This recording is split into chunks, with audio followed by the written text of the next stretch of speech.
Yo, what's up mga bro? Ito, na-finish na namin. Ito, naikabit ko na yung filtration system. Ito yung koi pond. Ito, ang laki nito mga bro. Ito, hanggang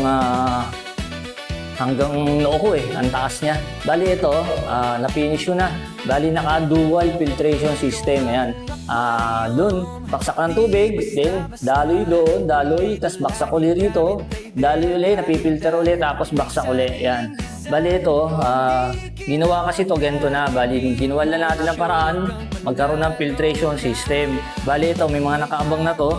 Dito, ito gagawin natin papunta doon sa labas. Ito yung pinaka-drain. Maglalagay tayo dito ng overflow rito. Itong dalawang to. Ayan. Tapos ito yung pump na ginamit natin. Siyempre, nakalabas siya dahil wala nga ganito na yun. Yung inabutan natin, ginawa na natin para na magkaroon ng filtration system. Bali, ito yung pump natin. Ayan, 25,000 LH yan. Tapos, pipings natin, hindi naman masyadong nakikita dahil gray pipes yung ginagamit natin. Ito yung pump, return natin doon. Packet yan hanggang doon sa dulo. Tapos, ito yung baksak ng tubig. Yan. Mas maganda kung doon ang baksak ng tubig. Kaso lang, mag-uusli ng pump. Mag-uusli ng pipe. Kaya dyan na lang. Ito, bali ito kasi, ganito na ito, natagnan namin. Yan. Bali ito, ginawa natin ng paraan na magkaroon ng filtration system na budget lang. Ayun, mura lang. Kaya sa mga bro, yung mga fish pond nyo, koi pond nyo na gusto nyo lagyan ng filtration, pwede natin gawa ng paraan. Mapa indoor man or outdoor. Bali ito mga bro, yan o.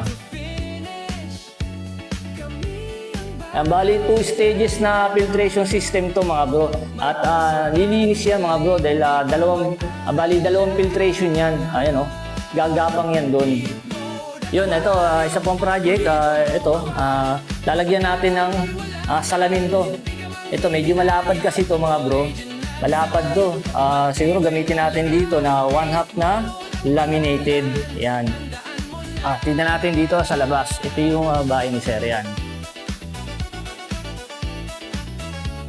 Yan o. Ito yung koi pond. Ang ganda ng viewing dito pag nalagyan ng salamin. Yun.